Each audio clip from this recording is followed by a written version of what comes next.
किसान भाइयों, आज हम बात करने वाले हैं सह खेती के बारे में। सह खेती क्या होता है और इसका हमारे किसान भाइयों पे क्या लाभ हो रहा है और इसको किस तरीके से हम ले सकते हैं। और ख़ास कर ये गन्ने की जो बुआई की जाती है तो उसमें ही किया जाता है सह खेती का उपयोग। हमारे किसान भाई बहुत से हैं जो सह खेती कर रहे हैं और काफ़ी ज़्यादा प्रॉफिट ले रहे हैं। आज के समय में टेक्निकल खेती करना बहुत ही ज़्यादा ज़रूरी हो गया है।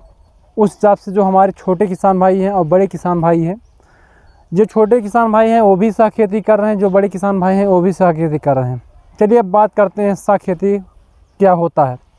सबसे पहले अगर आप हमारे यूट्यूब चैनल पर नए हैं तो हमारे यूट्यूब चैनल हनी एग्रीटेक को सब्सक्राइब करना ना भूलें, क्योंकि ऐसी ही रोमांचक वीडियो मैं आप लोगों के लिए रोज़ाना लेके आता रहता हूँ। किसान भाई, इस समय मैं गन्ने के खेत में खड़ा हूँ। यहाँ पे आज 2 दिसंबर है, यहाँ 3 दिसंबर है आज। तो यहाँ पे देख रहे हैं जो गन्ने की बुआई है कर दी गई है।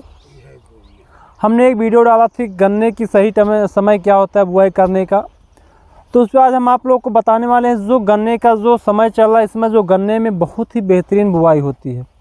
इस समय गन्ने में हम जानते हैं कि इसमें जैसे कि तिलहनी भी फसल हो गई, आलू भी हो गई, मटर भी हो गई, काफ़ी सारी ऐसी फसल हैं जो गन्ने के साथ लिया जा सकता है। तो सह खेती क्या कहते हैं, सबसे पहले हम ये बात कर लेते हैं। किसान भाई, सह खेती उसे कहते हैं जैसे कि एक फसल है, यहाँ पे देखिए हम यहाँ पे सिर्फ केवल किसान भाई ने गन्ने की बुआई की है। गन्ने की बुआई की है, इसी गन्ने की बुआई के ऊपर जो यहाँ पे नालियाँ आपको दिखाई पड़ रहे हैं, इसी पे आलू बो दिया जाए, सरसों बो दिया जाए, चना बो दिया जाए, मटर बो दिया जाए, तो उसे सह खेती कहते हैं। तो किसान भाई अब बात करते हैं किस तरीके से इसका फ़ायदा हमारे किसान भाइयों पे हो रहा है, किस तरीके से इसका फ़ायदा ले सकते हैं।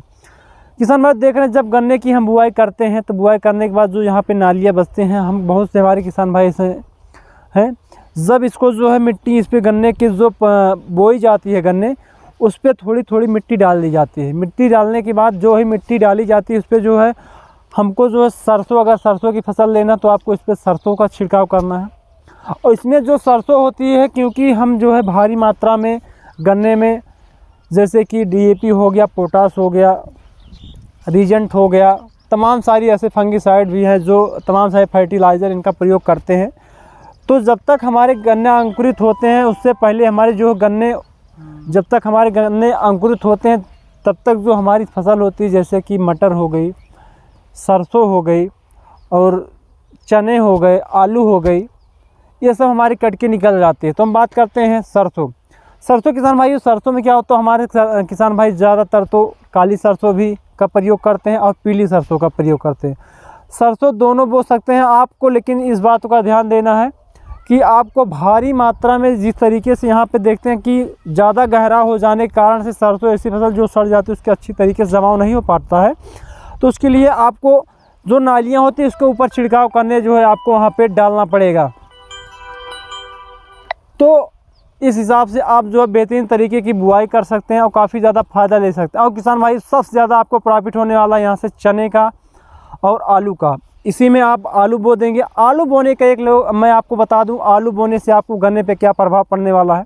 अगर आप आलू की बुआई कर देते हैं तो हमारी जो फसल है, जो हमारी गन्ने की फसल, जब आलू की कई बार उस पर मेड़िया भी चढ़ाई जाती है, उसकी गुड़ाई भी की जाती है, तो उससे जो हमारी गन्ने की फसल है उसकी जो मिट्टी होती है, जब गुड़ाई की जाएगी उस पर मिट्टी चढ़ाई जाएगी तो मिट्टी भुरभुरी हो जाती है। मिट्टी भुरभुरी हो जाने के कारण से वो जो हमारे गन्ने के लिए भी बहुत ही महत्वपूर्ण हो जाता है हमारे, और आलू के लिए भी बहुत महत्वपूर्ण हो जाता है।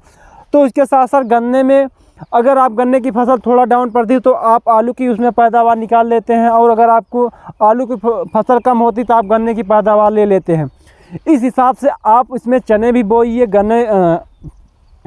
सरसों भी बोइए और जो है मटर भी बोइए, सरसों भी, कुछ भी बोइए आप, लेकिन गन्ने के साथ सह खेती लीजिए और बेहतरीन तरीके का प्रॉफिट लीजिए और काफ़ी ज़्यादा आपको देखने में आपका खेत भी अच्छा तरीके से बना रहेगा। तो किसान भाई ये जानकारी आप लोगों को कैसी लगी? अगर जानकारी आप लोगों को अच्छी लगी तो हमारी वीडियो को ज़्यादा से ज़्यादा लाइक करें, शेयर करें, सब्सक्राइब करें, क्योंकि ऐसी ही रोमांचक वीडियो मैं आप लोगों के लिए रोज़ाना लेके आता रहता हूँ। मैं आपसे मिलता हूँ नेक्स्ट वीडियो में। आज के लिए बस इतना ही, तब तक के लिए जय हिंद, जय भारत।